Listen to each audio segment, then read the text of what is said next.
Di sini namanya Masjid Al-Falah, masjidnya anak eman 2. Jadi mulai liburan pondok ini ya banyak yang pulang ya, tinggal sedikit. Jadi malam ke-25 ini bapak-bapaknya tinggal 2 soft, terus ibu-ibunya juga maju ke depan ya, yang dulu ditempati bapak-bapak sekarang ditempati ibu-ibu dan dibatasi dengan korden. A'udzubillahi minasyaitonirrajim. Bismillahirrahmanirrahim. Wa ma asabakum min musibatin fabima kasabat aydikum. Orang Islam harus tahu, wajib mengerti ayat ini, bahwa musibah akibat dari dosa. Seseorang yang melakukan dosa terus-menerus suatu saat akan kena musibah. Kalau musibah akibat dari dosa, kalau ujian itu karena kualitas iman. Jadi seseorang yang mendapatkan ujian, kualitas imannya itu nanti sesuai ya. Jadi orang itu kalau kualitas imannya itu bagus, nanti ujiannya pun ya agak tinggi dan bermacam-macam. Jadi semakin baik imannya ya semakin tinggi ujiannya. Jadi selama ini yang saya temui ya, ada orang tuh selalu merasa kalau dapat ujian tuh malah senang. Kenapa? Karena dianggapnya ujian itu bisa meningkatkan iman. Iya, itu kalau sesuai dengan syariat dan lulus. Ingat ya, kalau memang belum melakukan sesuai syariat dan belum lulus ya belum diangkat derajatnya di sisi Allah. Jadi derajat seseorang di sisi Allah itu mulia kalau orang itu takwa.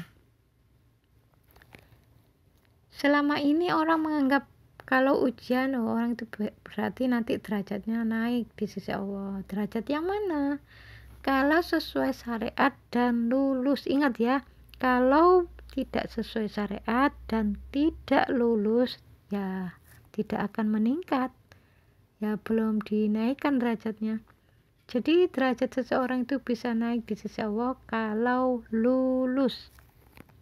Jadi sesuai syariat dan lulus. Kalau belum lulus ya suatu saat ya akan diulang lagi. Belum lulus, diulang lagi terus menerus seperti itu sampai dia lulus.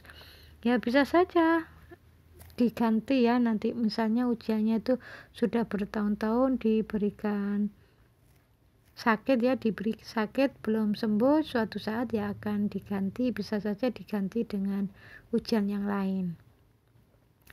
Termasuk ujian kenikmatan itu ujian, tapi bentukannya kenikmatan ya, rezeki lancar, sehat, itu namanya kan ujian yang enak ya. Jadi ujian itu ada ujian kesengsaraan, ada ujian kenikmatan, itu sama-sama diuji. Biasanya yang ujian kenikmatan itu agak sulit ya, makanya biasanya ya sering ya orang itu nggak lulus kalau diberi ujian kenikmatan. Jadi cara mohon ampunnya supaya sampai ke titik yang dituju ya. Jadi ya Allah mulai balik sampai sekarang misalnya dosa suudzon ya. Ya Allah, mulai balik sampai sekarang, ampuni dosa suudzonku ya Allah. Jika itu salah dan dosa di hadapanmu, ampuni dosa-dosaku ya Allah. Astagfirullahaladzim, mumpung belum kena stroke ringan atau migrain. Ya Allah, mulai balik sampai sekarang, aku sering geram, gregetan. Jika itu salah dan dosa di hadapanmu, ampuni dosa-dosaku ya Allah. Astagfirullahaladzim, mumpung belum kena sakit gigi. Jadi sakit gigi itu akibat geram, gregetan, meskipun itu geramnya bukan kepada orang, tapi kepada hewan, misalnya kepada kucing. Kalau itu dilakukan setiap hari, belum dimohonkan ampun, suatu saat akan kena sakit gigi. Ya Allah, mulai balik sampai sekarang, aku sering janji dan pernah belum aku tepati. Jika itu salah dan dosa di hadapanmu, ampuni dosa-dosaku ya Allah. Astagfirullahaladzim, mumpung belum kena gusi bengkak. Ya Allah, mulai balik sampai sekarang, aku sering marah yang aku simpan. Jika itu salah dan dosa di hadapanmu, ampuni dosa-dosaku ya Allah. Astaghfirullahaladzim. Mumpung belum kena penyakit sesak nafas.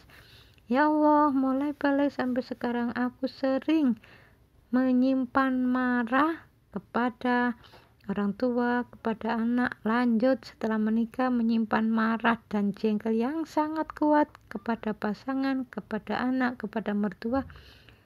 Dan ditambah lagi sering iri. Jika itu salah dan dosa di hadapanmu, ampuni dosa-dosaku ya Allah. Astaghfirullahaladzim. Mumpung belum kena penyakit kanker payudara bagi wanita atau kanker prostat bagi laki-laki. Ya Allah, mulai balik sampai sekarang, jika aku menginginkan sesuatu itu aku sangat menggebu-gebu menginginkan sesuatu. Jika tidak terlaksana, aku sangat marah dan jengkel. Jika itu salah dan dosa di hadapanmu, ampuni dosa-dosaku ya Allah. Astaghfirullahaladzim. Mumpung belum kena penyakit kanker payudara atau prostat. Jadi kanker payudara atau prostat itu menginginkan sesuatu yang menggebu-gebu, kalau belum terlaksana sangat jengkel dan marah, atau iri yang berkepanjangan, atau sangat marah dan jengkel yang disimpan terlalu lama terhadap pasangan, terhadap anak dan mertua, suatu saat akan meledak jadi penyakit kanker payudara atau kanker prostat. Ya Allah, mulai balik sampai sekarang aku sering kali melakukan dendam terhadap orang. Jika itu salah dan dosa di hadapanmu, ampuni dosa-dosaku ya Allah. Astaghfirullahaladzim. Mumpung belum kena hepatitis.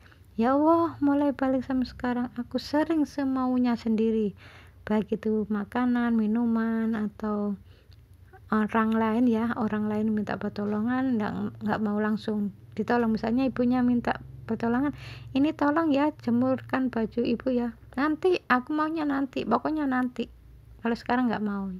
Apapun selalu semaunya sendiri. Nah itu suatu saat akan kena penyakit perut. Jadi penyakit perut yang model begini sulit ya disembuhkan.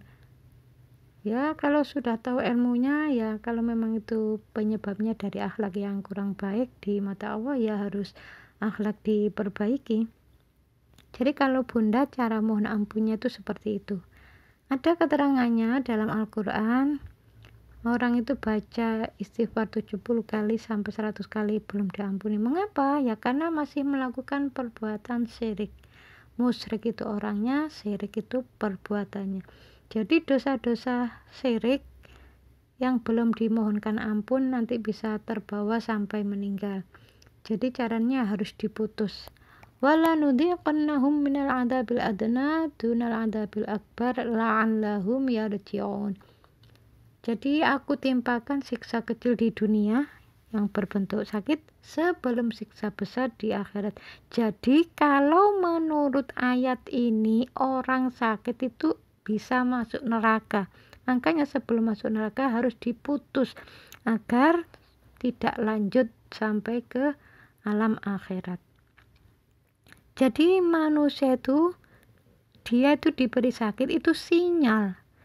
Manusia itu sinyal. Kalau dia tuh sakit, misalnya sakitnya sariawan, berarti nanti di akhirat dia akan disiksa di daerah mulut.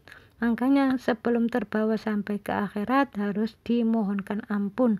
Sariawan akibat sering mengeluarkan kata-kata yang pedas, kata-kata yang tajam yang menyakitkan, nanti sariawan. Ya Allah, jika sakit telingaku disebabkan aku sering kalau dinasehati telingaku aku sumbat. Jika itu salah dan dosa di hadapanmu, ampuni dosa-dosaku ya Allah. Astaghfirullahaladzim.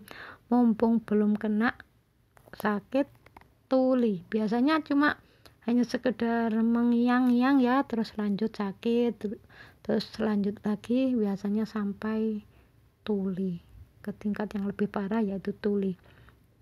Dan sakit yang model begini ini ya kalau secara medis nggak bisa ngatasi. Makanya ada penyakit yang bisa diatasi secara medis, ada yang non medis. Kalau non medis itu orang itu biasanya langsung beranggapan, wah ini kena guna-guna ini, jangan-jangan si A itu yang guna-gunai aku. Ya padahal ya bukan itu. Kalau secara medis nggak bisa ngatasi, ya memang berarti orang itu insya Allah karena melakukan akhlak-akhlak yang kurang baik di mata Allah. Kalau kita pingin sehat, marilah kita jaga akhlak kita ya. Perbaiki akhlak, jangan sampai kita ini sudah kedahuluan penyakit ya. Kalau sudah tahu, misalnya kita tiba-tiba pusing, langsung saja kalau sudah tahu ilmunya, ya Allah ampuni ya Allah, selama ini aku suudon, astagfirullahaladzim. Kalau bunda itu melakukan seperti itu, cara mohon ampunnya itu seperti itu ya. Mumpung belum kena penyakit vertigo, migrain, ya secepatnya dimohonkan ampun. Kalau bunda ini sakit ya tuh langsung mikirnya tuh ini dosa apa ya, langsung mohon ampun. Ya pernah batuk, tiba-tiba ya batuk aja kata, itu hanya beberapa menit ya, bukan sampai beberapa jam tapi beberapa menit, itu langsung ingat barangkali dulu remaja sering komentar yang gak ada manfaatnya ya, barangkali seperti itu, terus belum dimohonkan ampun. Jadi orang batuk tidak berdahak itu sering komentar yang gak ada manfaatnya, apa-apa dikomentari, itu bisa batuk. Dan batuk model begini ini tidak akan ketemu obatnya. Kalau diberi obat yang macam-macam ya insya Allah tidak akan sembuh. Sembuhnya itu setelah memperbaiki akhlak. Ya mudah-mudahan video ini ada manfaatnya ya. Assalamualaikum warahmatullahi wabarakatuh.